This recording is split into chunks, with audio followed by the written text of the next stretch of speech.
ఎత్తున మంచి మార్కెట్ వస్తుంది, ఇక్కడ మంచి బిజినెస్ జరుగుతుంది, ఈ ప్రాంతంలో ఉన్న వాళ్ళందరూ సెటిల్ అయిపోతారు అని రెండు రకాల ఆలోచనలు చేసి కేసీఆర్ గారు అక్కడ ఉన్న వాళ్ళకి, చుట్టుపక్కల ఉన్న వాళ్ళకి అందరికి మంచిగా వైద్య సౌకర్యం కల్పించవచ్చు, అట్లాగే ఈ మార్కెట్ కూడా మంచిగా ఏర్పాటు చేయొచ్చు అనే ఆలోచనతో ఆ రోజు తీసుకున్న నిర్ణయంతో ఈరోజు రేవంత్ రెడ్డి గారు ప్రభుత్వం, కాంగ్రెస్ ప్రభుత్వం వచ్చిన తర్వాత ఇక్కడున్న మార్కెట్ను షిఫ్ట్ చేసి ఎక్కడో గుట్టలలో ఇస్తామని చెప్పి మార్చి ఇచ్చున్నారు. గందరగోళం సృష్టించే ప్రయత్నం ఈ ప్రభుత్వం చేస్తూ ఉంది. ఎక్కడ ఏ భూమి ఉన్నా దాని వెనకాల ఒక వ్యాపార ధోరణితోనే పనిచేస్తూ ఉంది ప్రభుత్వం తప్పిస్తే ప్రజలకు మేలు జరగాలని ఆలోచన చేయట్లేదు అనేది వాస్తవం. ఈ రోజు ఎట్లా ఉందంటే ప్రజలు ఎటన్నా పోనీ ఏమన్నా కానీ మా ఖజానా నిండితే చాలన్న లెవెల్ ఈ ప్రభుత్వం పనిచేస్తుంది అనేది వాస్తవం. కళ్ళకు కట్టినట్టు కనిపిస్తుంది. మనకు ఎక్కడ భూమి ఉన్నా కూడా అక్కడ గద్దల్లాగా వాలిపోతా ఉన్నారు. ఈ మార్కెట్ ఇక్కడే రావాలి, మన మార్కెట్ ఇది, మన కోసం, మన పిల్లల భవిష్యత్ కోసం వస్తున్న మార్కెట్ ని కాబట్టి ఖచ్చితంగా కాపాడుకుందామని తెలియజేసుకుంటాం. అంతర్జాతీయ ప్రమాణాలతోటి డిజైన్ చేపించి దాదాపు 350 కోట్ల రూపాయలని బ్యాంకులో డిపాజిట్ చేసి మరి పండ్ల మార్కెట్ తో పాటు ఒక అంతర్జాతీయ ప్రమాణాలతో ఒక ఫిష్ మార్కెట్ ఏర్పాటు చేయాలి.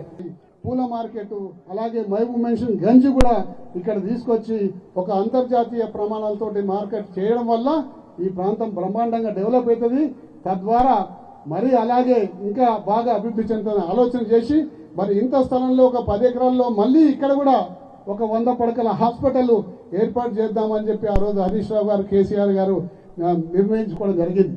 100 పడకల హాస్పిటల్ ఇక్కడ ఏర్పాటు చేస్తే ఈ చుట్టుపక్కల ఉన్న ప్రాంతాల్లో ఈ యొక్క మార్కెట్లు ఏర్పాటు చేసిన కొన్ని వేల మంది ఇక్కడికి రాకపోకలు రైతులు సాగిస్తుంటారు. కాబట్టి ఇక్కడ నివసిస్తున్న కోయడా ప్రజలకు కానీ, పెద్దంబర్పేట ప్రజలకు కానీ, మరి చుట్టుపక్కల ఉన్న గ్రామాల ప్రజలకు కానీ, మరి ఇక్కడికి వచ్చే రైతులకు కానీ అందరు కూడా ఈ హాస్పిటల్ కూడా ఉపయోగపడుతుందని చెప్పి ఒక రాబోయే కాలానికి ఒక బ్రహ్మాండమైన ఆలోచన చేసి ఈ మార్కెట్ స్థలాన్ని ఇక్కడ ఏర్పాటు చేసింది.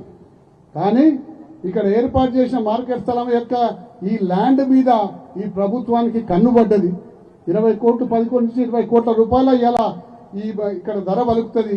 కాబట్టి పీజీఐసీకి దీనికి అప్పచెప్పేసి దీన్ని 50-60 లక్షలకు ఎవరికైనా అలాట్ చేసేసి మిగతా పైసలు దండుకోవాలన్న ఒక దురాలోచనతో ఈ మార్కెట్ నుంచి ఇక్కడి నుంచి షిఫ్ట్ చేస్తున్న సంగతి మీరు గ్రహించాలని చెప్పి సందర్భంగా మనవి చేసుకుంటాం. మీకు అందరికీ తెలుసు, గత 4 సంవత్సరాల కింద పెద్ద ఎత్తున ఇక్కడ కోయడా మార్కెట్ రాష్ట్రంలో కాదు సౌత్ ఇండియాలోనే పెద్ద ఎత్తున ఈ మార్కెట్ కమిటీ రావాలనే ఆలోచనతోటి గవర్నమెంట్ ఇక్కడ సెలెక్ట్ చేయడం కూడా జరిగింది.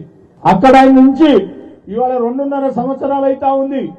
దీనికి కార్యరూపం లేదు, ఏ ఆలోచనలు లేవు, ఎక్కడ కూడా వేసిన గొంగడి అక్కడే ఉన్నది. దొంగ వాగ్దానాలు ఇచ్చి ఇవాళ అధికారంలోకి వచ్చినటువంటి సందర్భం అని చెప్పి కూడా తెలియజేస్తా ఉన్నా.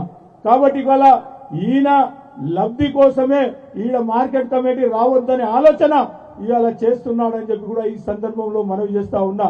కాబట్టి ఎట్టి పరిస్థితుల్లో ప్రభుత్వాన్ని దీన్ని నిలదీసి ఖచ్చితంగా 170 ఎకరాలు ఇక్కడ ఫుడ్ మార్కెట్ రావాల్సిందే.